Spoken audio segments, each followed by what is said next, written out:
Hello दोस्तों, स्वागत है आप सभी का एक बार फिर से हमारे यूट्यूब चैनल में। आशा करते हैं आप लोग स्वस्थ होंगे, मस्त होंगे, अपनी तैयारी में व्यस्त होंगे।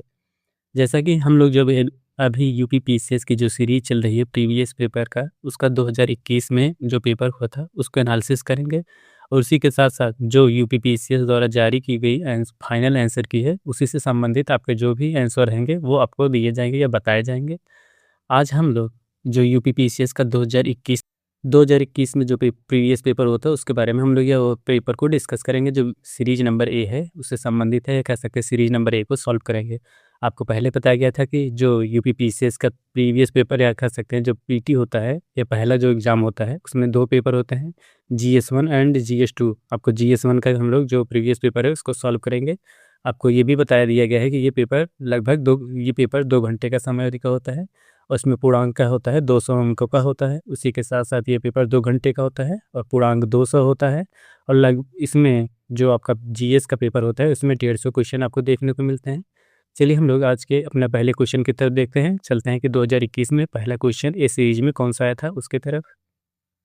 पहला क्वेश्चन देखिए, पहला क्वेश्चन जो है कथन और कारण से संबंधित है। आपको देखिए कथन में बताया गया है कि मुगल साम्राज्य मूल रूप से एक सैनिक राज्य था। ये कथन सही है कि गलत है ये आपको बताना है। उसके बाद कारण बता रहा है कि क्यों आखिर जो सैनिक राज्य था कैसे था, ये आपको बताया जा रहा है कारण में। केंद्रीय शासन व्यवस्था के विकास की प्राण शक्ति उसकी सैनिक शक्ति पर निर्भर थी। देखा जाए तो जो ये दोनों जो कथन और कारण है दोनों सही हैं। और जो कारण है कथन की व्याख्या कर है, व्याख्या कैसे कर रहा है इसमें पूछ रहा है कि मूल रूप से सैनिक सैनिक राज्य था। आपको बताया जा रहा है कि जो मुगल काल था उसमें सैनिक राज्य था। सैनिक राज्य के कारण भी बताया जा रहा है उनकी व्यवस्था जो थी विकास की प्राण शक्ति थी और सैनिक स्तर पर निर्भर थी। इसी वजह से देखा जाए जो आपका कथन है, जो कारण है आपके कथन की व्याख्या कर रहा है। इसी वजह से इसका कथन और कारण दोनों सही है, जबकि आर जो है एक ही व्याख्या भी कर रहा है। पहला ऑप्शन इसका सही हो जाएगा। अगला क्वेश्चन, दूसरा क्वेश्चन देखिए, निम्नलिखित में से कौन सा द्वीप कैरिबियन सागर में अवस्थित नहीं है। क्वेश्चन को ध्यान से पढ़िएगा, इसमें पूछ रहा है कि कौन सा कैरिबियन सागर में अवस्थित नहीं है। नंबर 1 दिया है ग्रेनाडा, दूसरा दिया गया मोंटसेराटा और तीसरा दिया गया मडीरा और चौथा दिया गया है एंगुलई। इनमें से बताना है कि कौन सा कैरिबियन सागर में अवस्थित नहीं है। इसमें देखा जाए तो जो मडीरा जो है ये कैरिबियन सागर में अवस्थित नहीं है। ये कहाँ पे अवस्थित है? ये उत्तरी अटलांटिक महासागर में अवस्थित है। कहाँ पे? अटलांटिक महासागर में। ये अटलांटिक महासागर में अवस्थित है। बाकी जो ग्रेनाडा हुआ, मोंटसेराटा हुआ और एंगुलैया हुआ, ये सब कैरिबियन सागर में अवस्थित हैं। कौन सा नहीं है? मडीरा जो है ये कैरिबियन सागर में नहीं अवस्थित है। ये कहाँ पे है? अटलांटिक महासागर में। अगला क्वेश्चन, देखिए, भारत में थोक मूल्य सूचकांक है डब्ल्यूपीआई क्या होता है? डब्ल्यूपीआई का मतलब होता है होल प्राइस इंडेक्स के आंकड़ों हैं। निम्नलिखित में से कौन सी संस्था या कार्यालय जारी करती है? आपको बताना है जो थोक मूल्य सूचकांक होता है कौन सा विभाग या कह सकते हैं कौन सा मंत्रालय जारी करता है।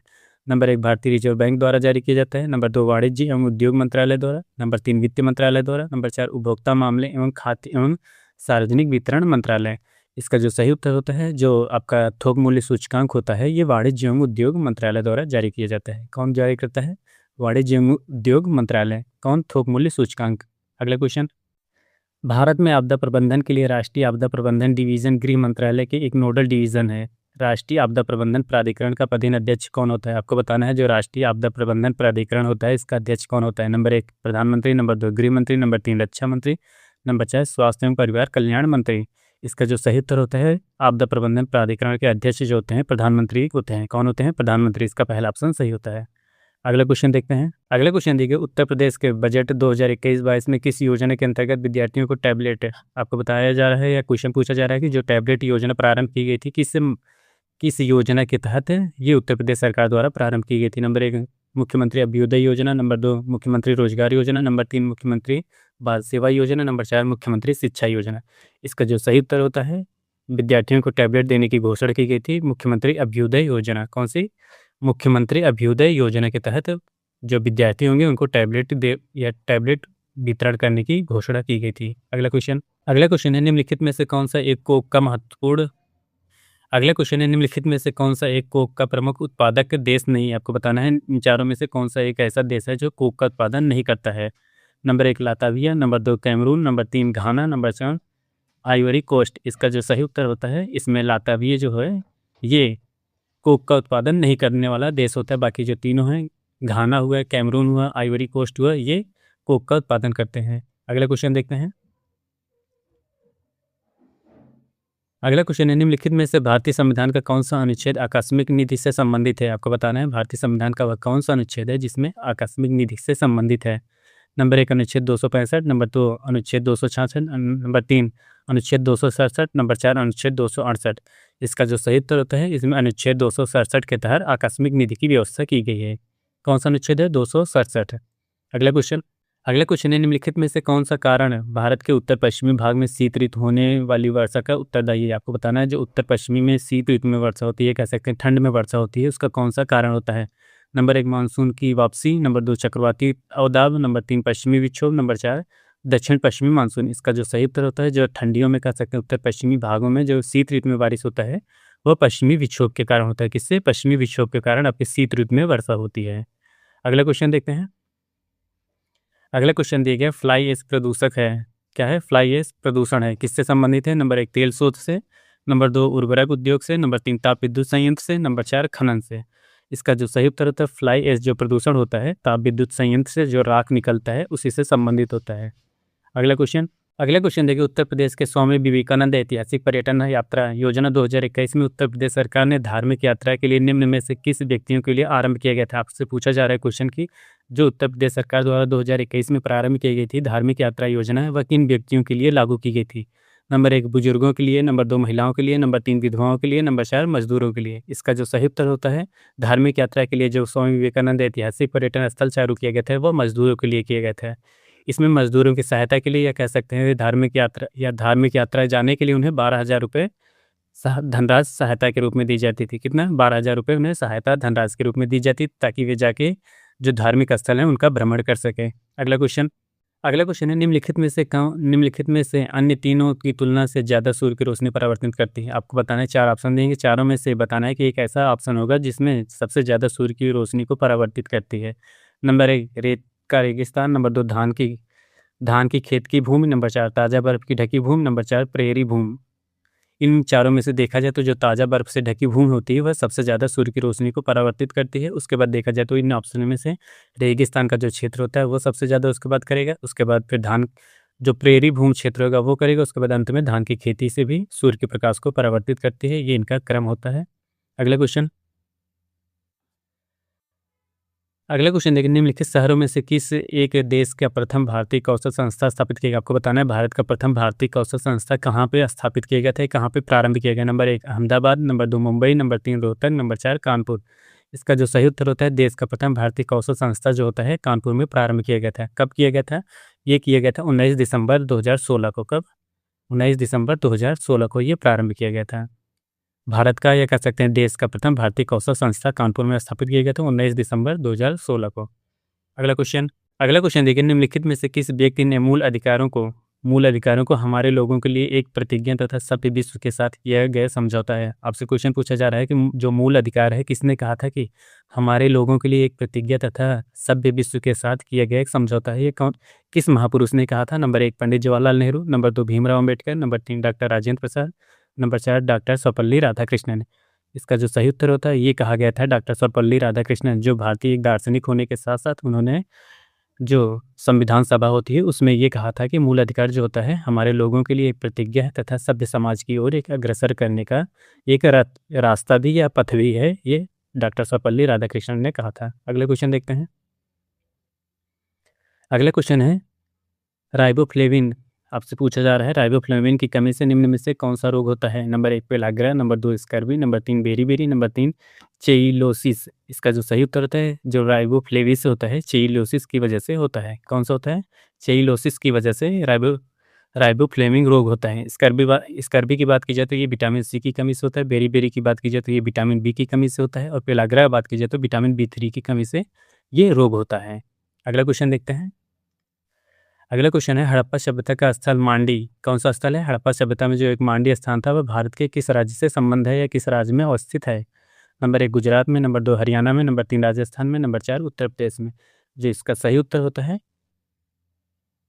जो मांडी की बात की जाए तो मांडी उत्तर प्रदेश में अवस्थित है। मांडी की जगह अगर पे आपको ऑप्शन में मांडा दिया जाए, अगर आपसे क्वेश्चन मांडा पूछ रहा है तो ये जम्मू कश्मीर राज्य में अवस्थित है। अगर मांडी पूछा जाए तो ये उत्तर प्रदेश राज्य में अवस्थित है। अगला क्वेश्चन पूछ रहा है निम्नलिखित में से कौन-सा रोग मच्छर वाहित नहीं है? क्वेश्चन को ध्यान से पढ़िएगा, इसमें पूछ रहा है मच्छर वाहित नहीं है। नंबर 1 डेंगू ज्वर, नंबर 2 फाइलेरियासिस, नंबर 3 निद्रा रोग, नंबर 4 मलेरिया। इसमें जो सही रोग होता है, ये कह सकते हैं मच्छर वाहित नहीं है, ये निद्रा रोग होता है। ये मच्छरों से नहीं फैलता, जबकि सीसी जो मक्खी होती है, उससे ये निद्रा रोग फैलता है। इसका सी वाला ऑप्शन सही हो जाएगा। अगला क्वेश्चन देखते हैं। अगला क्वेश्चन है 2011 की जनगणना के अनुसार किस राज्य का जनसंख्या घनत्व सबसे कम है? आपसे पूछा जा रहा है कि जो 2011 में जनगणना हुई थी, किस राज्य की जनसंख्या घनत्व सबसे कम है? Number 1 Himachal Pradesh, number 2 Arunachal Pradesh, number 3 पश्चिम बंगाल, नंबर 4 मिजोरम। इसका जो सही उत्तर होता है, उस समय देखा जाए तो जब 2011 की जनगणना हुई थी, सबसे कम जनघनत्व अरुणाचल प्रदेश का था। किसका? अरुणाचल प्रदेश।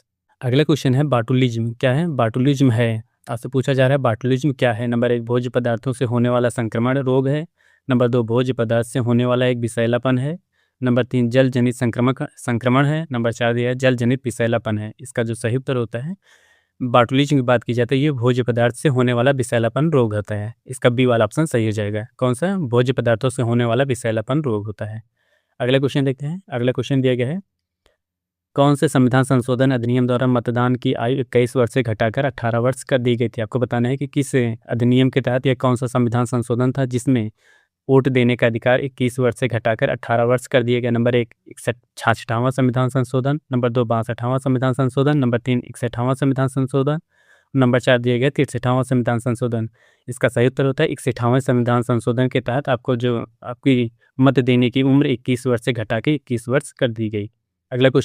अगला क्वेश्चन दिया गया रेडियो धर्मिता के संदर्भ में निम्नलिखित कथनों में से कौन सा सही है? क्वेश्चन है रेडियो धर्मिता के संबंध में कौन सा कथन सही है? रेडियो धर्मिता एक नाभिकीय गुण है। आपका पहला ऑप्शन कथन दिया गया। दूसरा कथन दिया है नाभिकीय विखंडन के सिद्धांत पर हाइड्रोजन बम बनाया जाता है। इसमें देखा जाए तो जो रेडियो धर्मिता होता है एक नाभिकीय गुण, ये आपका पहला ऑप्शन सही है। जबकि जो नाभिकीय विखंडन के सिद्धांत पर हाइड्रोजन बम कार्य नहीं करता है, हाइड्रोजन बम कार्य करता है नाभिकीय संलयन की विधि से। हाइड्रोजन बम की बात की जाए तो ये नाभिकीय संलयन की विधि से कार्य करता है, जबकि अगर परमाणु बम की बात की जाए तो वो नाभिकीय विखंडन के सिद्धांत पे कार्य करता है। इसमें दूसरा ऑप्शन गलत है, जबकि पहला ऑप्शन सही है। इसका ए वाला ऑप्शन सही हो जाएगा। अगला क्वेश्चन देखिए एनटीपीसी की सिंगरौली स्थित इकाई के संदर्भ में निम्नलिखित में से कौन सा कथन सही है? आपसे पूछा जा रहा है जो एनटीपीसी सिंगरौली में अवस्थित है, इसके बारे में 2 कथन दिए गए हैं, दोनों में से बताना है कौन सा कथन सही है। यह छत्तीसगढ़ राज्य के उत्तरी भाग में स्थित है, ये आपका पहला कथन दिया गया। दूसरा दिया गया यह एनटीपीसी के सबसे पुरानी इकाई है। देखा जाए तो ये उत्तरी भाग में अवस्थित होगा, ये इसका पहला ऑप्शन गलत होगा। और ये देखा जाए तो एनटीपीसी की सबसे पुरानी इकाई है, ये कथन आपका सही है। इसमें दूसरा ऑप्शन सही जाएगा।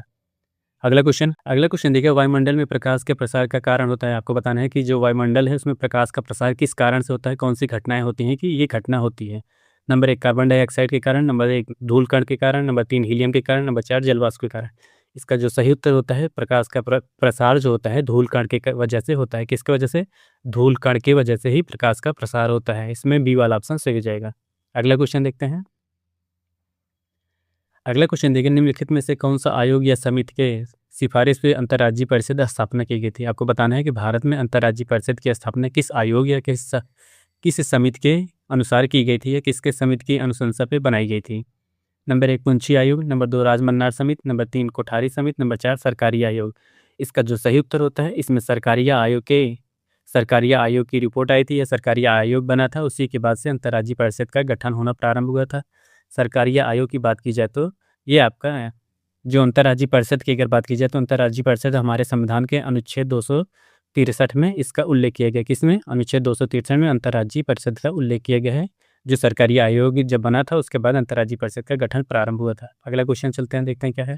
अगला क्वेश्चन देखिए निम्नलिखित में से कौन सा युग्म सही सुमेलित नहीं है? आपके पास 4 ऑप्शन दिए गए, इनमें से बताना है कौन सा सही सुमेलित नहीं है। एक तरफ विटामिन दिए हैं, दूसरी तरफ दिए गए उसके प्रमुख स्रोत दिए हैं, इनमें से बताना कौन सा सही सुमेलित नहीं है। विटामिन ए के सामने संतरा दिए गए, विटामिन सी के सामने नींबू दिए गए, विटामिन डी के सामने काड़ मछली का तेल दिए गए, नंबर 4 जो विटामिन B6 के सामने धान का चोकर दिए गए। इनमें देखा जाए तो विटामिन ए जो होता है, विटामिन ए के सामने जो संतरा दिए गए, ये ऑप्शन सुमेलित नहीं होगा। विटामिन ए संतरा इसमें स्रोत नहीं है। देखा जाए जो संतरा होगा या नींबू होगा, ये खट्टा फल जो होते हैं जितने भी होते हैं ये सभी विटामिन सी के स्रोत होते हैं। जबकि विटामिन ए के स्रोत में बात की जाए तो पालक हो गया, गाजर हो गया, ऐसे इत्यादि ये विटामिन ए के स्रोत होते हैं। जबकि यहाँ संतरा दी गई, इस वजह से इसका पहला ऑप्शन गलत हो जाएगा। बाकी तीनों जो दिए गए हैं विटामिन सी के सामने नींबू, विटामिन डी का काड़ मछली का तेल और विटामिन B6 के सामने धान चोकर दिए गए, ये तीनों सही सुमेलित हैं। अगला क्वेश्चन देखते हैं। अगला क्वेश्चन देखिए, स्टैचू ऑफ पीस भारत के किस राज्य में अवस्थित है? आपको बताना है स्टैचू ऑफ पीस भारत के किस राज्य में अवस्थित है। Number 1 Madhya Pradesh, number 2 Rajasthan, number 3 Gujarat, number 4 Himachal Pradesh. इसका जो सही उत्तर होता है ये राजस्थान राज्य से संबंध है। और स्टैचू ऑफ पीस किसकी मूर्ति है? देखा जाए तो ये जैन आचार्य होते हैं। जैन आचार्य में श्री विजय वल्लभ है। किसके होते हैं? श्री विजय वल्लभ सुरेश्वरी की ये प्रतिमा है। श्री विजय वल्लभ श्री विजय वल्लभ सुरेश्वरी सुरेश्वरी की प्रतिमा है। कौन सी? Statue of peace. इसका संबंध कहाँ से, किस राज्य से है? राजस्थान राज्य से है। ये किसकी है? ये देखा जाए तो जैन धर्म से संबंध है इनका। और ये होता है श्री विजय वल्लभ सुरेश्वरी की ये प्रतिमा है। अगला क्वेश्चन देखिए, प्रधानमंत्री वाणी योजना कौन सी योजना पूछी जा रही है? प्रधानमंत्री वाणी योजना किससे संबंध है? नंबर 1 प्रिंट तथा डिजिटल मीडिया के सेंसरशिप से, नंबर 2 लोकगीत के विकास से, नंबर 3 लोकसभा के दृश्य श्रव्य प्रसारण से, और नंबर 4 दिया गया सार्वजनिक स्थलों पर वाईफाई से संबंध है। देखा जाए जो प्रधानमंत्री वाणी योजना प्रारंभ की गई थी ये सार्वजनिक स्थलों पर वाईफाई का उपलब्ध कराने के लिए ये योजना प्रारंभ की गई थी। अगला क्वेश्चन देखते हैं। अगला क्वेश्चन देखिए, इको मार्क क्या है? इको मार्क प्रतीक निम्नलिखित में से किससे संबंधित है? इको मार्क प्रतीक किससे संबंधित है? नंबर 1 सर्वोच्च गुणवत्ता की सामग्री से, नंबर 2 पर्यावरण के लिए सुरक्षित सामग्री से, और तीसरा ऑप्शन देखें निर्यातित सामग्री से, नंबर 4 आयातित सामग्री से। इसका जो सही उत्तर देखा जाए तो इको मार्क का मतलब होता है, इको मतलब होता है पर्यावरण से संबंधित। देखा जाए तो इन ऑप्शनों में से पर्यावरण से संबंधित कौन सा ऑप्शन दे रहा है? आपका बी वाला ऑप्शन सही दे रहा है, क्योंकि जितने भी आपको पर्यावरण से संबंधित वस्तु होंगे या कह सकते हैं प्राकृतिक वस्तुओं से निर्मित की जाएगी उसकी सुरक्षा के लिए इको मार्क का सिंबल लगा होता है। अगला क्वेश्चन देखिए, भारतीय संविधान के अंतर्गत निम्नलिखित में से कौन सा एक मौलिक कर्तव्य नहीं है? क्वेश्चन को ध्यान से पढ़िएगा। इसमें पूछ रहा है कि कौन सा एक मौलिक कर्तव्य नहीं है। नंबर 1 दिया गया आम चुनाव में मतदान करना, नंबर 2 वैज्ञानिक दृष्टिकोण की भावना का विकास करना, नंबर 3 सार्वजनिक संपत्ति की सुरक्षा करना, नंबर 4 संविधान का पालन करना और उनके आदर्शों का सम्मान करना। इनमें से देखा जाए तो जो पहला ऑप्शन दिया गया है आम चुनाव में मतदान करना, ये आपका मौलिक कर्तव्य नहीं है। कह सकते हैं मौलिक कर्तव्य के अंतर्गत जो हमारे 11 मौलिक कर्तव्य हैं उनमें ये नहीं दिए गए, बाकी ये जो तीनों दिए गए हैं ये दिए गए हैं। अब आपको इसी के साथ साथ मौलिक कर्तव्य आप जब पढ़ते रहेंगे तो उसमें देख लीजिएगा कि संविधान संशोधन के द्वारा मौलिक कर्तव्य को भारत में जोड़ा गया था, वह कौन सी समिति होती है, और इसी के साथ साथ आप वो 11 जो मौलिक कर्तव्य हैं उसको याद रखिएगा, और इससे संबंधित क्वेश्चन आपको पॉलिटी में बनते रहते हैं। अगला क्वेश्चन देखते हैं। अगला क्वेश्चन देगा, नोबेल शांति पुरस्कार 2020 निम्नलिखित में से किस संस्था को प्रदान किया गया था? आपको क्वेश्चन पूछा है। देखा जाए तो ये करंट का क्वेश्चन है, लेकिन करंट के क्वेश्चन होने के साथ साथ काफ़ी इंपॉर्टेंट क्वेश्चन था, इस वजह से इसको ले लिया गया है या बताया जा रहा है। आपसे पूछा जा रहा है नोबेल शांति पुरस्कार 2020 में किस संस्था को दिए गए थे? नंबर 1 विश्व खाद्य कार्यक्रम, नंबर 2 संयुक्त राष्ट्र कार्यक्रम, नंबर 3 विश्व स्वास्थ्य संगठन, नंबर 4 वैश्विक विश्व बैंक है। इसका जो सही उत्तर होता है, इसमें आपको 2020 में नोबेल शांति पुरस्कार दिया गया था विश्व खाद्य कार्यक्रम को दिया गया था। किसको? विश्व खाद्य कार्यक्रम को। अगला क्वेश्चन देखिए, निम्नलिखित में से कौन सा एक सही सुमेलित नहीं है? आपसे पूछा जा रहा है कि इन चारों में से कौन सा सही सुमेलित नहीं है। नंबर 1 राणा हमीर शासक, एक तरफ शासक दिए गए दूसरी तरफ राज्य दिए गए, इस शासकों का क्या इस राज्य से संबंध है या नहीं है, ये आपसे पूछा जा रहा है। नंबर 1 राणा हमीर दिए गए हैं, उनका सामने दिया गया मेवाड़। देखा जाए तो ये सही है, क्योंकि राणा जो हमीर थे उनका संबंध मेवाड़ राज्य से संबंध था। मेवाड़ देखा जाए तो राजस्थान राज्य में अवस्थित था। अगला दिया गया ऑप्शन राणा चुंडा, इनका संबंध मारवाड़ क्षेत्र से था। और तीसरा दिया गया है मलिक राजा फारूकी, इनका संबंध खानदेश से था, ये भी सही है। जबकि मलिक सरवर ख्वाजा जहाँ, इनका संबंध मालवा से नहीं था। इसमें डी वाला ऑप्शन सही सुमेलित नहीं, इनका संबंध था जौनपुर राज्य से। कहाँ पे? जौनपुर से। और उस समय देखा जाए तो जो सरकी वंश होता था, सरकी वंश के ये संस्थापक भी थे मलिक सरवर ख्वाजा जहाँ। इनका संबंध कहाँ से था? इनका संबंध जौनपुर राज्य से संबंध है। और ये सरकी जो साम्राज्य या कह सकते हैं सरकी संस्था थी, उनके संस्थापक भी थे। अगला क्वेश्चन देखिए, निम्नलिखित में से कौन से संविधान संशोधन अधिनियम जीएसटी यानी वस्तुकर सेवा, ये कह सकते हैं गुड सर्विस टैक्स नियमों के कार्यान्वयन के लिए आवश्यक प्रावधान किया गया था? आपको बताना है संविधान का कौन सा संविधान संशोधन किया गया था कि जिसमें जीएसटी को सम्मिलित किया गया था। नंबर 1 101वां संविधान संशोधन अधिनियम, नंबर 2 102वां संविधान संशोधन अधिनियम, नंबर 3 103वां संविधान संशोधन अधिनियम, नंबर 4 दिए गए 104वां संविधान संशोधन अधिनियम। इसका जो सही उत्तर होता है, जब जीएसटी या कह सकते हैं जीएसटी को भारतीय संविधान संशोधन में सम्मिलित किया गया था 101वां संविधान संशोधन के तहत सम्मिलित किया गया था। कौन सा? 101वां संविधान संशोधन के तहत जीएसटी को संविधान में सम्मिलित किया गया था। अगला देखिए अगला क्वेश्चन देखिए, निम्नलिखित घटनाओं पर विचार कीजिए और उनको कालक्रमानुसार व्यवस्थित कीजिए। आपको 4 घटनाएँ दी गई, उनका क्रम बताना है कि सबसे पहले कौन-सी घटना हुई थी, उसके बाद कौन-सी घटनाएँ हुई थी। आपको घटना दी गई शारदा अधिनियम, नंबर 2 दिया गया Nehru report, number 3 Simon commission आयोग दिए गए हैं और चौथा दिया गया है दांडी मार्च। इनमें आपके सामने 4 कूट ऑप्शन में दिए गए हैं। देखा जाए तो जो शारदा अधिनियम होता है कब बनता है? 1929 ईस्वी में। कब? 1929 ईस्वी में। नेहरू रिपोर्ट कब आती है? ये आती है 1928 ईस्वी में। और साइमन कमीशन की बात की जाए तो साइमन कमीशन भारत कब आते हैं? 1927 ईस्वी में। कब आते हैं? 1927 ईस्वी में। और गांधी जी की जो दांडी मार्च होती है कब होती है? 1930 ईस्वी में ये दांडी मार्च प्रारंभ करते हैं। अब इनमें से देखना है कूट में से कौन सा पहला सही होता है। इनमें देखा जाए तो साइमन कमीशन सबसे पहले आता है, तीसरा ऑप्शन है, मतलब पहला ऑप्शन सही हो जाएगा। इसमें देखा जाए तो जो पहला ऑप्शन में तीसरा दिएगा, दूसरा पहला और चौथा दिएगा, ये आपका सही क्रम होता है। अगला क्वेश्चन देखिए, निम्नलिखित में से किसकी उपस्थिति के कारण ब्लू बेबी सिंड्रोम होता है? आपको बताया जा रहा है या पूछा जा रहा है क्वेश्चन कि ब्लू बेबी सिंड्रोम किस रोग, जो ब्लू बेबी सिंड्रोम रोग होता है किसकी वजह से होता है, इसका कौन से प्रमुख कारक होते हैं? नंबर 1 हीमोग्लोबिन की वजह से, नंबर 2 मेटहीमोग्लोबिन की वजह से, नंबर 3 लेड की वजह से, नंबर 4 नाइट्रेट की वजह से। इसमें पूछा जा रहा है उपस्थिति का कारण, आपको उपस्थिति का कारण पूछा जा रहा है तो इसका सही उत्तर होता है मेटहीमोग्लोबिन। कौन सा होगा? मेटहीमोग्लोबिन। और वैसे देखा जाए तो अगर ब्लू बेबी सिंड्रोम की बात की जाए तो ब्लू बेबी सिंड्रोम जो होता है नाइट्रेट की अधिकता की वजह से होता है। लेकिन इसमें पूछ रहा है उपस्थिति का कारण क्या होता है? उपस्थिति का कारण होता है जब आपका नाइट्रेट की मात्रा अधिक हो जाएगी, ऑक्सीजन की प्रवाह कम हो जाएगी, इस वजह से मेटाहीमोग्लोबिन बनेगा, जिससे कि शरीर पूरा का पूरा नीला, जो बच्चों में शरीर होगा वो नीला बन जाएगा या नीला हो जाएगा। तब ये रोग होता है, या कह सकते हैं ये ब्लू बेबी सिंड्रोम नामक रोग होता है। अगला क्वेश्चन दिया गया आपको कथन और कारण का दिया गया। कथन में दिया गया आपके सरकार के अवरुद्ध मुद्रास्फीति से निपटने के लिए कठिन समय का सामना करना पड़ता है। क्वेश्चन पूछ रहा है कि जो आपका कथन दिया गया, सरकार को अवरुद्ध मुद्रास्फीति से निपटने के लिए कठिन समय का सामना करना पड़ता है। और कारण बताया जा रहा है यह स्थिति अर्थव्यवस्था की आपूर्ति अड़चन तथा अक्षम वितरण के जैसे अभाव का कारण होता है। इनमें देखा जाए तो जो दोनों के दोनों हैं, कथन और कारण दोनों सही है, इसकी दोनों व्याख्या कर रहे हैं।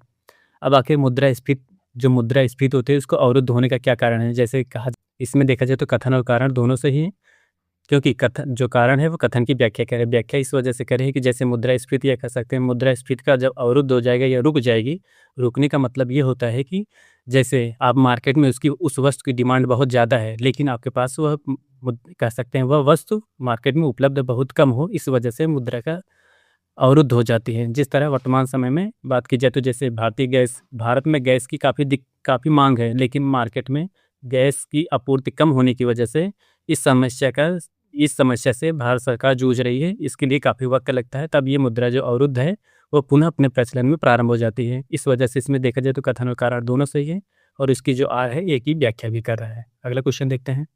अगला क्वेश्चन देखिए है, निम्नलिखित में से कौन सा वायु प्रदूषण का सूचक है? आपको क्वेश्चन पूछ रहा है कि निम्नलिखित में से कौन सा वायु प्रदूषण का सूचक है। नंबर 1 है पफ बाल्स, दूसरा शैवाल, नंबर 3 लाइकेन, नंबर 4 मांस। इसमें देखा जाए तो जो आपका फाइनल आंसर किया थी, इसमें दोनों के दोनों ऑप्शन सही माना गया था। सी और डी दोनों ऑप्शन सही होते हैं। इसमें जो लाइकेन की बात की जाए तो जब लाइकेन की मात्रा अधिकता हो जाती है, उस समय जब लाइकेन हो जाएगा तो यहाँ पे सल्फर डाइऑक्साइड की मात्रा अधिक हो जाएगी। लाइकेन जो होता है वो समाप्त होने के कगार पर होता है। जब मांस की बात की जाए तो ये वायु प्रदूषण का कैसे सूचक है? उस समय जब मांस की मात्रा, या कह सकते हैं मांस की मात्रा कम हो जाएगी, तो उस समय कह सकते हैं प्रदूषण, या कह सकते हैं नाइट्रोजन गैस की प्रदूषण, या नाइट्रोजन गैस अत्यधिक मात्रा में रहेगी। इस वजह से इनमें लाइकेन और मांस दोनों के दोनों ऑप्शन सही हैं। अगला क्वेश्चन देखिए, निम्नलिखित राज्यों को गठन कर विचार कीजिए और उन्हें कालानुक्रम पर व्यवस्थित कीजिए। आपको 4 ऑप्शन दिए गए हैं या 4 राज्य दिए गए हैं। इन राज्यों का गठन कब हुआ था? आपको उन गठन का वर्ष बताते हुए या वर्ष के साथ साथ आपको बताना है कि पहले किसका गठन हुआ था, उसके बाद कौन से राज्य का गठन हुआ था। गोवा की बात की जाए तो सबसे पहले जब गोवा की गठन हुआ था 30 मई 1987 को हुआ था। कब हुआ था? गोवा का गठन कब हुआ था? 30 मई 1987 को। और तेलंगाना की बात की जाए तो तेलंगाना जो होता है 2 जून 2014 को इसका गठन होता है। और झारखंड की बात की जाए तो झारखंड का गठन कब होता है? 15 नवंबर 2000 को। कब? 15 नवंबर 2000 को ये झारखंड। और हरियाणा की बात की जाए तो हरियाणा का गठन कब होता है? हरियाणा का गठन होता है 1 नवंबर 1966 को। ये हरियाणा का उस समय गठन होता है। अब देखते हैं इसमें सबसे पहले किसका गठन होता है। सबसे पहले होता है हरियाणा का। इनमें से देखा जाए तो पहला और सी वाला ऑप्शन हट जाएगा, आपके पास बी और डी ऑप्शन बचता है। सबसे पहले हरियाणा आ गया, फिर उसके बाद दूसरे नंबर कौन आएगा? गोवा। इसमें बी वाला ऑप्शन सही हो जाएगा, क्योंकि चौथा, पहला, तीसरा, दूसरा, ये आपका बी वाला ऑप्शन सही है। अगला क्वेश्चन देखिए, उस विदेशी पत्रकार का नाम बताइए जिसने धर्सना साल्ट, कौन से धर्सना साल्ट वर्कर्स और सत्याग्रह के बारे में समाचार पत्र दिया था या समाचार दिए थे। नंबर 1 फ्रांसिस दुई, number 2 Mark Tully, number 3 Webb Miller, number 4 Philip Spratt. इसका जो सही उत्तर होता है धरना साल्ट के बाद से सत्याग्रह के बारे में वेब मिलर जो थे इन्होंने इसका विवरण दिया था, ये कह सकते हैं समाचार पत्रों में दिया था। अगला क्वेश्चन दिए गए हैं, विश्व ओजोन दिवस मनाया जाता है। आपको सामने 4 ऑप्शन दिए गए, विश्व ओजोन दिवस कब मनाया जाता है। नंबर 1 25 दिसंबर को, नंबर 2 21 अप्रैल को, नंबर 3 16 सितंबर को, नंबर 4 30 जनवरी को। इसका जो सही उत्तर होता है विश्व ओजोन दिवस जो होता है 16 सितंबर को मनाया जाता है। इसका सी वाला ऑप्शन सही हो जाएगा। अगला क्वेश्चन देखिए, जन्म दर के संदर्भ में निम्नलिखित कथनों पे कौन से कथन सही है। नंबर 1 नगरीकरण जन्म दर को कम करने में सहायक है। नंबर 2 ऊंची साक्षरता दर भी निम्न जन्म दर को सीधा संबंध है। देखा जाए तो इसमें दोनों के दोनों ऑप्शन सही हैं। अगला क्वेश्चन देखिए, उत्तर प्रदेश जनसंख्या नियंत्रण स्थिरीकरण के कल्याण विधेयक 2021 के संदर्भ में निम्नलिखित कौन सा कथन सही है। यह विधेयक का उद्देश्य 2026 तक जन्म दर को 2.1 प्रति हजार संख्या में तक करना था। कितना 2026 में 2.1 प्रति हजार से कम करना है। और दूसरा देखिए, वर्तमान में राज्य की प्रजनन दर 2.7 प्रति हजार है। देखा जाए तो इन दोनों में से दोनों ऑप्शन सही हैं, क्योंकि 2026 तक भारत सरकार को या कह सकते हैं उत्तर प्रदेश सरकार को 2.1 अपने टोटल फैटलिटी रेट लाना था। या इसके बाद ये अभी तक देखा जाए तो जब ये क्वेश्चन आया था उस समय 2021 में देखा गया था, तो उस समय जो उत्तर प्रदेश की प्रजनन दर थी 2.7 के करीब थी। इस वजह से इसका दोनों को दोनों कथन सही है। अगला क्वेश्चन देखते हैं। अगला क्वेश्चन देखिए, निम्नलिखित में से कौन सा युग में सही सुमेलित नहीं है। क्वेश्चन को ध्यान से पढ़िएगा, इसमें पूछ रहा है सही सुमेलित नहीं है। एक तरफ प्रावधान दिए गए हैं, दूसरी तरफ स्रोत दिए गए हैं। प्रावधान की तरफ दिए गए मौलिक अधिकार दिए गए, मौलिक अधिकार संयुक्त राज्य अमेरिका से लिए गए, ये कथन आपका सही है। राज्य के नीति निर्देशक तत्व की बात की जाए तो ये आयरलैंड के संविधान से लिए गए, ये भी कथन सही है। केंद्र की अवशिष्ट शक्तियाँ ये दिए गए ऑस्ट्रेलिया, जबकि ये ऑस्ट्रेलिया से नहीं लिया गया है। ये केंद्र की अवशिष्ट शक्तियाँ कहाँ से लिए गए, ये लिए गए हैं कनाडा से। कहाँ से, कनाडा के संविधान से केंद्र की अवशिष्ट शक्ति ले गए हैं। आपातकालीन शक्तियाँ कहाँ गई, आपातकालीन शक्तियाँ जर्मनी से लिए गए, ये कथन सही है। इसमें तीसरा कथन जो था वो सही सुमेलित नहीं था। अगला क्वेश्चन देखिए, एक तरफ खनिज अन्वेषण अभिकरण दिए गए, दूसरी तरफ उसका मुख्यालय दिए हैं कि आपको बताना है कि जो खनिज अन्वेषण अभिकरण है कि किस उनका मुख्यालय किस राज्य में अवस्थित है। नंबर 1 तेल व प्राकृतिक गैस आयोग का मुख्यालय कहाँ पे है, नई दिल्ली में अवस्थित है। खनिज अन्वेषण निगम लिमिटेड की बात की जाए तो खनिज अन्वेषण निगम लिमिटेड का मुख्यालय कहाँ पे है, नागपुर में है। राष्ट्रीय खनिज विकास निगम की बात की जाए तो इसका मुख्यालय कहाँ पे है, हैदराबाद में है। राष्ट्रीय एल्युमिनियम कंपनी लिमिटेड की बात की जाए तो इसका मुख्यालय है भुवनेश्वर में। कहाँ पे है, भुवनेश्वर में। आपके सामने ऑप्शन चलते हैं, देखते हैं कौन सा ऑप्शन सही होगा। इनमें देखा जाए तो जो पहले का चौथा है केवल सी वाले ऑप्शन में सही है। उसके बाद जो दूसरे का तीसरा देखा जाए तो केवल सी ऑप्शन सही है, इसका सी वाला सही है। पहले का चौथा, दूसरे का तीसरा, तीसरे का दूसरा और चौथे का पहला ऑप्शन सही है। अगला क्वेश्चन देखिए, भारतीय संसद की लोक लेखा समिति समीक्षा करती है। आपको बताना है लोक लेखा समिति किसकी समीक्षा करती है। नंबर 1 नियंत्रक एवं महालेखा परीक्षक के प्रतिवेदन की, नंबर 2 भारत की संचित निधि की, नंबर 3 लोक लेखा समिति की, नंबर 4 भारत की आकस्मिक निधि की।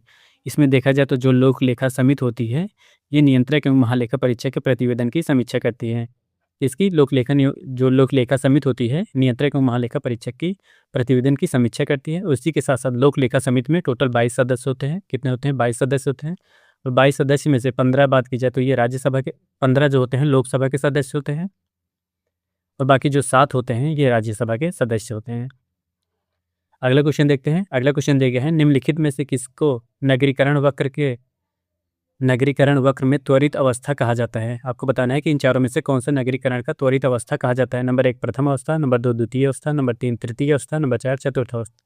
इसका देखा जाए तो इसमें द्वितीय अवस्था जो होती है नगरीकरण की वक्र या कह सकते हैं वक्र में त्वरित अवस्था कहा जाता है। इसका बी वाला ऑप्शन सही हो जाएगा। अगला क्वेश्चन देगा, राजा रणजीत सिंह ने किस स्थान पर अदालत ए आला की स्थापना करते हैं। नंबर 1 अमृतसर में, नंबर 2 लाहौर में, नंबर 3 फिरोजपुर में, नंबर 4 मुल्तान में। इसका सही उत्तर होता है कि जो राजा रणजीत सिंह होते हैं अदालत ए आला का स्थापना कहाँ करते हैं, लाहौर में। कहाँ पे, लाहौर में। अगला क्वेश्चन देखते हैं। अगला क्वेश्चन दिया गया, सोकोत्रा द्वीप के संदर्भ में निम्नलिखित में से कौन सा कथन सही है। आपको बताना है सोकोत्रा द्वीप के बारे में 2 कथन दिए गए हैं, दोनों में से कौन से कथन सही होंगे वो आपको बता रहे हैं। नंबर 1 ओमान एक द्वीप है जो अरब सागर में अवस्थित है, पहला कथन दिया गया। दूसरा दिया गया, इसे 2008 में यूनेस्को द्वारा विश्व प्राकृतिक विरासत स्थल के रूप में नामित किया गया है। इनमें से बताना है कौन सा कथन सही है। सोकोत्रा की बात की जाए तो ये अरब सागर में अवस्थित नहीं है। कहाँ पे, अरब सागर में अवस्थित नहीं है ये, जबकि अदन की खाड़ी में अवस्थित है। कहाँ पे है, अदन की खाड़ी में। और सोकोत्रा जी जो द्वीप है, सोकोत्रा द्वीप को 2008 में यूनेस्को ने विश्व प्राकृतिक स्थल के रूप में नामित कर लिया था या सूची कर लिया था या सूचीबद्ध कर दिया था। इसमें देखा जाए तो इस वजह से इसका दूसरा ऑप्शन केवल सही हो जाएगा, क्योंकि ये अरब सागर में अवस्थित न होने की वजह से इसका पहला ऑप्शन गलत हो जाएगा। ये अरब सागर के बजाय ये अदन की खाड़ी में अवस्थित है। अगला क्वेश्चन देखिए, निम्नलिखित में से कौन सा विधेयक राज्यसभा में प्रथम बार प्रस्तुत नहीं या प्रस्तावित नहीं किया जाता है? आपको बताने चारों में से कौन सा ऐसा विधेयक है जो केवल पहली बार राज्यसभा में प्रस्तुत नहीं किया जाएगा, उसके बाद जब लोकसभा में प्रस्तुत होने या पारित होने के बाद वह लोकसभा में दोबारा वह राज्यसभा में आएगा। नंबर 1 साधारण विधेयक, नंबर 2 संविधान संशोधन विधेयक, नंबर 3 राज्य पुनर्गठन विधेयक, नंबर 4 धन विधेयक। इसमें जो चौथा ऑप्शन सही होगा धन विधेयक सही होगा, क्योंकि धन विधेयक जो होता है कि सबसे पहले लोकसभा में पारित होता है, लोकसभा में पारित होने के पश्चात वह पुनः राज्यसभा में, या कह सकते हैं वह राज्यसभा में दोबारा आता है। 14 दिन के पश्चात वह राज्यसभा उसमें अपना संशोधन या कुछ भी अपने व्याख्या या मत देने के पश्चात वह पुनः लोकसभा में जाएगा। अगर राज्यसभा उसमें कुछ भी संशोधन करती है, लोकसभा के ऊपर ये निर्भर है कि वह उस संशोधन को माने या ना माने।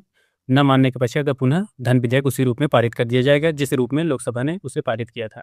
अगला क्वेश्चन देखते हैं। अगला क्वेश्चन देखिए, भारतीय संसद की कार्यवाही में शून्यकाल का अर्थ है। आपको पूछा जा रहा है कि भारतीय संविधान में जो कार्यवाही में शून्यकाल का अर्थ क्या है, शून्यकाल कब प्रारंभ होता है, इसके बारे में। नंबर 1 सत्र का प्रथम घंटा होता है। नंबर 2 जब विशेषाधिकार प्रस्ताव स्वीकृत होता है। नंबर 3 प्रश्नकाल के पूर्व काल। नंबर 4 प्रश्नकाल के ठीक पश्चात काल को शून्यकाल कहा जाएगा। इन चारों में से बताना है कौन सा सही है। इनमें देखा जाए तो भारतीय संविधान में जो शून्यकाल का प्रावधान होता है, प्रश्नकाल के ठीक पश्चात का काल ही शून्यकाल कहलाता है। अगला क्वेश्चन देखते हैं। अगला क्वेश्चन देखिए, निम्नलिखित में से कौन सा युग्म सही सुमेलित नहीं है। पूछा है कौन सा युग्म सही सुमेलित नहीं। एक तरफ तीर्थंकर दिए गए, दूसरी तरफ निर्वाण स्थल दिया गया। नंबर 1 दिया गया है ऋषभनाथ के सामने अष्टापद दिया गया है, ये कथन सही सुमेलित है। वासुपूज के सामने सम्मद शिखर दिया गया, ये आपका गलत है। वासुपूज की बात की जाए तो ये होते हैं चंपापुरी से, इनका संबंध होता है कहाँ पे, चंपापुरी से। जबकि सम्मदेव शिखर की बात की जाए तो ये इनका संबंध होता है विमलनाथ से। किसका, विमलनाथ से इनका संबंध होता है। नेमिनाथ का जो है उज्जैन सही है। महावीर का जो होता है पावापुरी, ये इनका निर्माण स्थल होता है। निर्माण, इसमें बी वाला ऑप्शन सही है। अगला क्वेश्चन चलते हैं, देखते हैं अगला क्वेश्चन क्या। अगला क्वेश्चन देखिए, निम्नलिखित पर विचार कीजिए और उन्हें सही क्रमानुसार व्यवस्थित कीजिए। आपके सामने 4 घटनाएं देंगे, उन घटनाओं का क्रम बताइए। उसके बाद आपको कोट दिए गए, उनमें से आपको चूज करना है कि कौन सा ऑप्शन सही होगा। पहली जो घटना दी है गोलकनाथवाद घटना होती है 1967 में। कब होती है ये घटना, 1967 में। और केशवानंद भारतीवाद केरल राज्य की घटना कब होती है, यह घटना होती है 1973 में। और 24वां संविधान संशोधन अधिनियम की बात की जाए तो ये होता है 1971 में। और 42वां संविधान संशोधन की बात की जाए तो ये होता है 1976 में, जिसे मिनी संविधान कहा जाता है। ये घटनाएं होती हैं। अब इनमें से देखना है कि कौन सी घटनाएं पहली होती हैं, इनमें से कौन सा ऑप्शन सही होता है। इसमें जो पहला ऑप्शन होता है 59 का पहला ऑप्शन सही हो जाएगा। अगला क्वेश्चन देखिए, निम्नलिखित में से भारत के पूर्वी तट पर स्थित सबसे बड़ी लैगून झील कौन सी होती है। आपको पूछा जा रहा है कि पूर्वी तट पर भारत की जो सबसे बड़ी लैगून झील कौन है, ये भी आपको बताना है। नंबर 1 पुलकट झील, नंबर 2 चिल्का झील, नंबर 3 कुलेरी झील, नंबर 4 किलीवेली झील। इनमें से बताना है आपका कौन सा ऑप्शन सही होगा। इसका जो सही उत्तर होता है, जो भारत के पूर्वी तट पर स्थित सबसे बड़ी लैगून झील की बात की जाए तो ये होता है चिल्का झील। कौन सी, चिल्का झील पूर्वी तट पर अवस्थित सबसे बड़ी लैगून झील होती है। अगला क्वेश्चन देखते हैं। अगला क्वेश्चन देखिए, नाइट्रोजन का अवयव नहीं है। आपको क्वेश्चन पूछा रहा है नाइट्रोजन का एक आवश्यक अवयव नहीं है। नंबर 1 क्लोरोफिल की वजह से, number 2 RNA, number 3 DNA, number 4 carbohydrate. आपको पूछा जा रहा है कि क्वेश्चन में इन चारों में से ऐसा कौन सा ऑप्शन है जिसमें नाइट्रोजन की उपस्थिति नहीं होती है। इसमें देखा जाए तो कार्बोहाइड्रेट की जो होता है, इसमें नाइट्रोजन की उपस्थिति नहीं होती। इसमें जो होता है कार्बन, हाइड्रोजन और ऑक्सीजन, ये 3 तत्व पाए जाते हैं। कार्बन, हाइड्रोजन और ऑक्सीजन ये कार्बोहाइड्रेट में पाए जाते हैं। इसमें नाइट्रोजन की उपस्थिति नहीं होती है। डीएनए हुआ, आरएनए हुआ, क्लोरोफिल में नाइट्रोजन की आवश्यकता होती है। अगला क्वेश्चन देखते हैं। अगला क्वेश्चन देखिए, भारतीय संविधान में कौन सा शब्द भारतीय संविधान के प्रस्तावना में नहीं उल्लिखित है। आपको इन चारों में से बताना है कौन सा संविधान की प्रस्तावना में नहीं उल्लिखित है। नंबर 1 संप्रभुता, नंबर 2 लोकतंत्रात्मक, नंबर 3 पंथनिरपेक्ष, नंबर 4 संघीय। इनमें से आपको बताना है कौन सा शब्द इसमें नहीं लिखा है, या कह सकते हैं प्रस्तावना में नहीं उल्लिखित था। इसमें देखा जाए तो जो संविधान की संघीय जो दिया शब्द दिए गए हैं, ये आपकी प्रस्तावना में इसका उल्लेख नहीं किया गया था। जबकि संप्रभुता हुआ, लोकतंत्रात्मक हुआ, पंथ निरपेक्ष हुआ, ये आपके प्रस्तावना में इस शब्द का उल्लेख किया गया था। अगला क्वेश्चन देखते हैं। अगला क्वेश्चन देखिए, फवायदुल फवाद। कौन सा, फवादुल फवाद नामक पुस्तक शेख निजामुद्दीन औलिया की बातचीत का विवरण है। इसका संकलन किया था। आपको बताना है कि जो निजामुद्दीन औलिया की पुस्तक होती है फवादुल फवाद, किसका संकलन होता है। नंबर 1 है अमीर हसन सीजीजी की, नंबर 2 अमीर खुसरो ने, नंबर 3 जियाउद्दीन बर्नी ने, नंबर 4 हसन निजामी ने। इनमें से बताना है कौन सा इसका सही उत्तर होता है। इनमें देखा जाए जो फवायदुल फवाद जो पुस्तक होती है शेख निजामुद्दीन औलिया, इसमें अमीर हसन सीजीजी कौन होते हैं? अमीर हसन सीजीजी ने इसका संकलन किया था। इसका पहला ऑप्शन सही हो जाएगा। अगला क्वेश्चन देखते हैं। अगला क्वेश्चन देखिए, निम्नलिखित में से किस वर्ष भारत सरकार द्वारा पर्यावरण परिरक्षण अधिनियम पारित किया गया था? आपको बताना है पर्यावरण परिरक्षण अधिनियम भारत सरकार द्वारा कब पारित किया गया था? Number 1 1982, number 2 1986, number 3 1990, number 4 1992। इसका जो सही उत्तर होता है 1986 में पर्यावरण संरक्षण या कह सकते हैं पर्यावरण परीक्षण अधिनियम पारित किया गया था। अगला क्वेश्चन देखिए, निम्नलिखित में से कौन सा आर्थिक विकास का प्रमुख कारक नहीं है? आपको बताना है कि आर्थिक विकास का प्रमुख कारक नहीं है। नंबर 1 पूंजी का संचय में तकनीक सुधार, नंबर 2 जनसंख्या में परिवर्तन, नंबर 3 विशेषाकृत क्रियाओं या गतिविधियों का श्रम विभाजन, नंबर 4 तकनीकी विधि का नौकरशाही। इनमें देखा जाए तो चौथा ऑप्शन जो दिए गए हैं तकनीकी विधि और नौकरशाही, ये ऑप्शन सही सुमेलित नहीं है। बाकी तीनों ये विकास के प्रमुख कारक हैं। अगला क्वेश्चन देखिए, रिंगलमैन स्केल प्रयोग निम्नलिखित में से किसके घनत्व का मापन करता है? नंबर 1 धुआं का, नंबर 2 प्रदूषित जल का, नंबर 3 कोहरा का, नंबर 4 ध्वनि का। इसका जो सही उत्तर होता है रिंगल स्केल पैमाना जो होता है धुआं का मापन करता है या घनत्व को मापता है। इसका पहला ऑप्शन सही हो जाएगा। अगला क्वेश्चन देखिए, भारतीय इतिहास के संदर्भ में वायकोम सत्याग्रह कौन सा? वायकोम सत्याग्रह के संदर्भ में निम्नलिखित कौन सा कथन सही है? नंबर 1 यह अस्पृश्यता और जातिगत भेदभाव के विरुद्ध एक सत्याग्रह था, और दूसरा देखिए महात्मा गांधी ने सत्याग्रह में भाग लिया था। इनमें से देखा जाए तो कौन सा कथन सही है? इनमें दोनों के दोनों कथन सही हैं। वायकोम सत्याग्रह का प्रारंभ कब किया गया था? वायकोम सत्याग्रह जो होता है 1924-25 के करीब प्रारंभ किया गया था। कितना? 1924-25 में। ये वायकोम सत्याग्रह जो होता है केरल से प्रारंभ किया जाता है। हिंदुओं के प्रति जो जातिगत भेदभाव या कहते हैं अस्पृश्यता उन्मूलन के लिए ये प्रारंभ किया गया था। वायकोम सत्याग्रह का प्रारंभ किया गया था। इसमें गांधी जी का सहयोग भी था। इस वजह से इसका दोनों को दोनों ऑप्शन सही होते हैं, दोनों कथन सही दिए गए हैं। अगला क्वेश्चन देखिए, शीत प्रकोष्ठ में फल भंडारण दीर्घ भंडारण जीवन देता है। आपको बताना है कि जो आपका कोल्ड स्टोर होते हैं उसमें फलों को सुरक्षित या कह सकते हैं फल या सब्जी को सुरक्षित रखा जाता है, काफ़ी लंबे समय अवधि तक बने रहते हैं। इसका क्या कारण होता है? नंबर 1 सूर्य के प्रकाश का संसर्ग माना होता है, वातावरण की बढ़ती हुई कार्बन डाइऑक्साइड सांद्रता, नंबर 3 श्वसन दर का ह्रास होना, नंबर 4 आर्द्रता का बढ़ना। इसका जो सही उत्तर होता है श्वसन दर का ह्रास होना। ये आपका मुख्य कारण होता है कि जो आपको कोल्ड स्टोर में फल या सब्जी रखी जाती है इस वजह से काफ़ी लंबे समय अवधि तक बनी रहती हैं श्वसन दर की ह्रास की वजह से। अगला क्वेश्चन देखिए, सामाजिक विकास की 3 अवस्थाओं का सिद्धांत मूलतः किसने प्रतिपादित किया था? Number 1 Karl Marx, number 2 Talcott Parson, number 3 Albert Spencer और नंबर 4 अगस्ट कॉम्पेट। इसका जो सही उत्तर होता है जो सामाजिक विकास की तीनों अवस्थाएं होती हैं अगस्ट कॉम्पेट ने दिया था। ये तीनों अवस्थाएं कौन कौन सी होती है? धार्मिक आचरण कह सकते हैं, धार्मिक चरण होता है, उसके बाद आध्यात्मिक चरण होता है और जो तीसरा होता है सकारात्मक चरण होता है। इसमें इस तीनों ये अवस्थाएं होती हैं। अगला क्वेश्चन देखते हैं। अगला क्वेश्चन निम्नलिखित में से किस कण पर शून्य आवेश होता है? Number 1 positron, number 2 neutrino, number 3 electron, number 4 alpha कण। इसका जो सही उत्तर होता है न्यूट्रिनो जो होता है ये एक उदासीन कण होता है। इसमें ना ही प्लस आवेश होता है या ना ही माइनस आवेश होता है, इस वजह से ये शून्य अवस्था में पाया जाता है। अगला क्वेश्चन देखिए, निम्नलिखित कथनों में से कौन सा सही सुमेलित नहीं है? एक तरफ संस्था दिए गए हैं, दूसरी तरफ अवस्थिति दिए गए हैं। पहली तरफ दिए गए अंतर्राष्ट्रीय सस्य वानिकी अनुसंधान केंद्र जो होता है नैरोबी दिए गए हैं, या केन्या में पाया जाता है, या कह सकते हैं केन्या में है। भारतीय वन प्रबंधन संस्था भोपाल में दिए गए हैं। और केंद्रीय सस्य वानिकी अनुसंधान संस्था जो बांदा दिए गए हैं ये बांदा में नहीं होता, जबकि ये होता है झांसी में। कहाँ पे है? बांदा के स्थान पे ये। इसका सी वाला ऑप्शन सुमेलित नहीं है। बांदा के स्थान पे कहाँ पे होगा? ये झांसी में है। अगला दिया गया है टाटा ऊर्जा अनुसंधान संस्थान कहाँ है? ये नई दिल्ली में। कहाँ पे? टाटा ऊर्जा अनुसंधान संस्थान नई दिल्ली में। इसमें सी वाला सुमेलित नहीं है। अगला क्वेश्चन देखते हैं। अगला क्वेश्चन देखिए, poverty and un British rule of India नामक पुस्तक का प्रकाशन किस वर्ष प्रारंभ किया गया था? ये कहते हैं कब प्रकाशित हुई थी? जो poverty and un British rule of India होती है ये 1901 में प्रारंभ किया गया था। इस पुस्तक के लेखक जो होते हैं दादा भाई नौरोजी होते हैं। ये लंदन में प्रकाशित हुई थी। लंदन में कहाँ? एस सोनेचेसर जो एक प्रकाशन या कह सकते हैं प्रकाशित करने वाली संस्था थी उससे प्रकाशित किया गया था। आज का आखिरी क्वेश्चन देखते हैं। आखिरी क्वेश्चन दिया है, निम्नलिखित में से भारत का प्रथम वित्त आयोग के अध्यक्ष कौन होते हैं? आपसे पूछा गया जो वित्त आयोग बनाया गया था पहली बार उसका अध्यक्ष कौन होते हैं? इसके अध्यक्ष होते हैं श्री केसी नियोग द्वारा। अब वित्त आयोग का गठन कब किया गया था? वित्त आयोग की बात की जाए तो ये 22 नवंबर 1951 को वित्त आयोग का गठन किया गया था। इसके प्रथम अध्यक्ष कौन है? प्रथम अध्यक्ष होते हैं श्री केसी नियोग। हम लोग आज की जो हम लोग के जो यूपीपीसीएस के 2021 का प्रीवियस पेपर सॉल्व कर रहे हैं, इसको 2 भागों में विभाजित किए हैं। पहले भाग में आपको 76 क्वेश्चन देखने को मिले हैं। फिर अगले भाग में आपको जो शेष क्वेश्चन बचे हैं, उसको देखते हुए हम लोग फिर ये 2021 के जो प्रीवियस पेपर है, उसको सॉल्व करेंगे। तब तक के लिए धन्यवाद। Bye bye.